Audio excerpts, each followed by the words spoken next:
Golf great Tiger Woods is now recovering from emergency surgery to his lower right leg and ankle after a solo rollover crash near Los Angeles. Investigators say Woods was driving alone yesterday morning when his SUV tumbled off the road. The impact crushed the front of his vehicle, trapping Woods inside before first responders pried him out. A statement posted on Woods' Twitter account says he suffered significant injuries, but that he is currently awake, responsive, and recovering in his hospital room. Let's bring in NBC News correspondent Meghan Fitzgerald, joining us now from Harbor UCLA Medical Center, where Woods is recovering. So, Meghan, LA County officials say Woods is lucky to be alive. What else can you tell us about his condition this morning? And Joe, you know, when you take a look at his car and you can see the front part of the vehicle just completely smashed in, it certainly reinforces that point that he is lucky to be alive. Well, overnight, there was a statement that was released. So we're learning that he had significant orthopedic injuries and that he went through a lengthy surgery on his lower right leg and ankle, and that his foot right now is being supported by pins and rods. Yesterday, we had an opportunity to speak with the deputy who was first on scene and had an interaction with Tiger. Take a listen to what he had to say. When I arrived on the scene, Mr. Woods was seated in the driver's seat. I made contact with him, and I ensured that he was able to speak to me. At that time, he seemed that as though he was still calm and lucid. And this deputy went on to say that Tiger identified himself and that he just remained calm. And given the nature of this entire crash, that's pretty remarkable, Joe.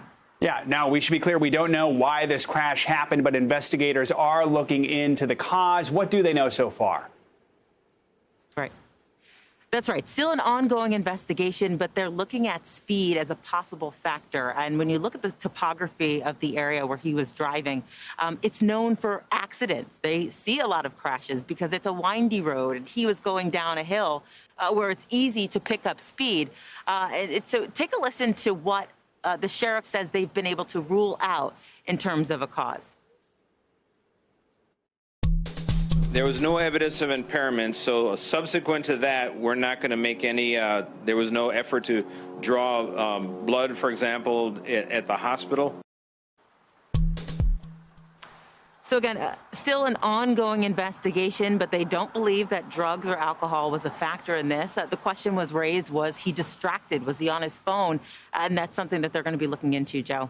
And Meghan, this is obviously major news in the sports world and, of course, beyond the sports world. Reaction is pouring in from everywhere. Yeah. Tell us a little bit about some of that reaction. Yes, I want to read to you some of the tweets. Obviously, a lot of celebrities pouring on to social media their best wishes for Tiger Woods. Professional golfer Phil Mickelson, for instance, saying, "We are all pulling for you, Tiger. We are so sorry that you and your family are going through this tough time. Everyone hopes and prays for your full and speedy recovery." Also hearing from tennis superstar Serena Williams, who says, "Love you, big brother, but we will get through this."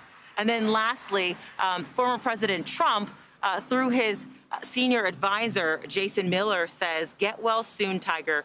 You are a true champion." And we know we will continue to monitor social media, and I'm sure there are going to be many, many more well wishes as he tries to recover. Joe? Plenty of people sending their well wishes. Meghan, thank you so much. Hey, NBC News viewers, thanks for checking out our YouTube channel. Subscribe by clicking on that button down here and click on any of the videos over here to watch the latest interviews, show highlights, and digital exclusives. Thanks for watching.